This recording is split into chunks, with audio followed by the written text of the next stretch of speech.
So double archers and one slinger.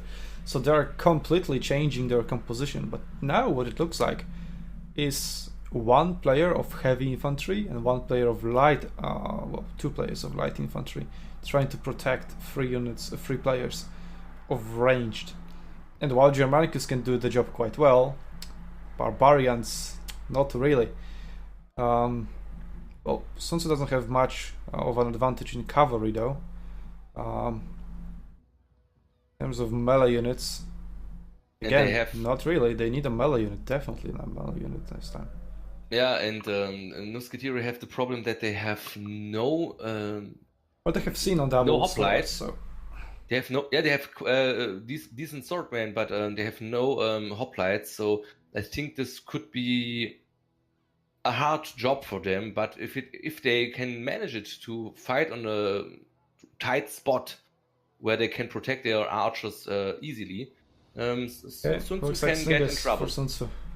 Yeah, that's the correct counter. Yeah, I think. they're betting heavily on winning the range matchup, or not. No. So they're not betting heavily on winning the range matchup. Instead, they want to take the fight to Nuketiere. So he hit this one last peak, whether a pick slingers or Miltiades with spears. It changes how the entire team will fight the battle. That's true. There we go. Here's. So we'll see YOLO mid-rush composition from SUNTZU. I'm awaiting this, yes.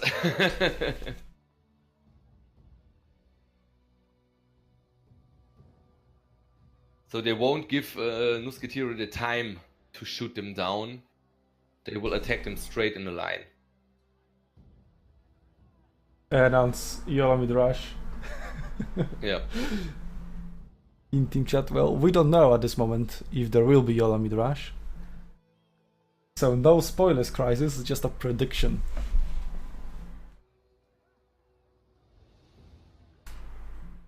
Okay, but SUNTZU is quite known for this tactic. It is known, yes.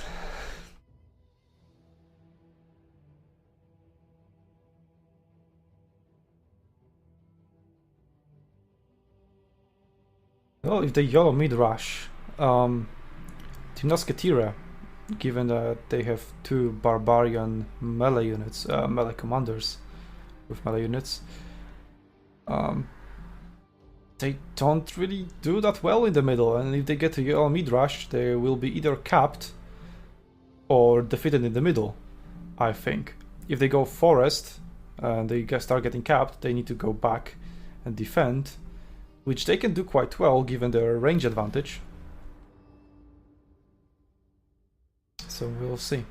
It's very interesting dynamic. Like both compositions are valid, they just excel at different things, and whoever will manage to counter the enemy with his tactic and have better execution will win. We'll see.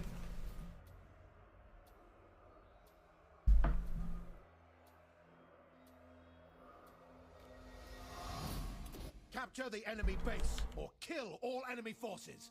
Bambula didn't deploy until the very last second. Huh. But he's not AFK. Okay, so that's good. Yeah, the team SUNTZU have made some very quick changes in the last 2 seconds, so I was really confused to choose my position.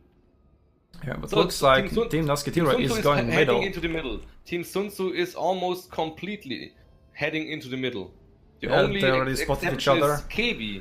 KB is the only one with his javelins that is not heading into the middle. Ah, now he turns around. He seems to wait for Jojo. Jojo is going with one unit only to KB to protect him. All other units of SUNTZU except 2 cavalries are in the center. And first button Nuketiere, so SUNTZU has to attack. Well, they had to either way. But they are waiting and they're just under fire. Like, come on guys, YOLO mid-rush. And there we see YOLO mid-rush happening.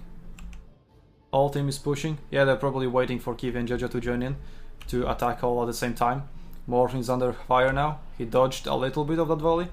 They need to use terrain to their advantage, but it will be very hard because that position up the hill is very good to defend.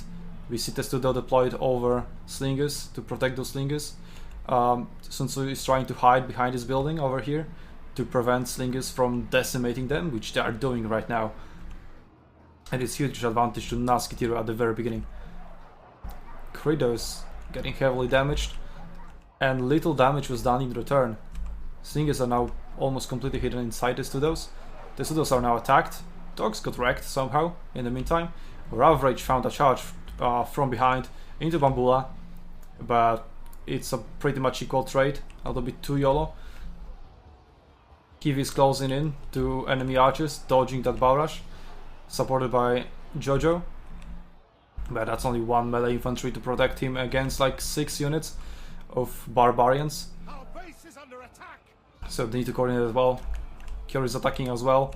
Kiwi is doing that DPS damage now, but he's still threatened heavily by enemy archers. There was the fire. There was a push from Nuketiere, but they are now pushed back. Yeah, they start breaking it's that really painful. very good defensive position. Morkon is very close with his archers because of that fire, but there come the dogs, and Sin and Kyor aren't protecting Morkon. Morkon got attacked by dogs. There Got was a bit of damage done. Yeah, now they need to charge or use strike abilities. Under the barrage coming in into Sin doesn't do much damage. And now Sin is trying to cap the enemy base. No, it's just it just went through. Yeah, archers just went through. In terms of health, it's very equal right now, pretty much even. So hits are traded to left, right, and center. Javelins are still pretty much very alive. Credo is almost dead. There we go. Rice Price charged in. 2 of his units got routed and heavily cut down, though he'll survive and will be able to come back later for another charges. Kyor got routed and his unit is low HP now. And cavalry of Team SUNTZU has very hard time getting anywhere. Then again, Team Nuketiere has a lot of barbarian infantry, so it's not very effective at stopping charges, so those frontal charges may still work.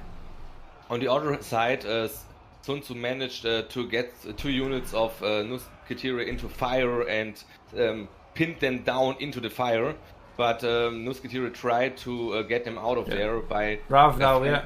Team SUNTZU engaged enemy infantry on the flank, and Rav, that opened the way for Rav to get inside all those juicy range units that he's now routed. Well, one of his units is routed.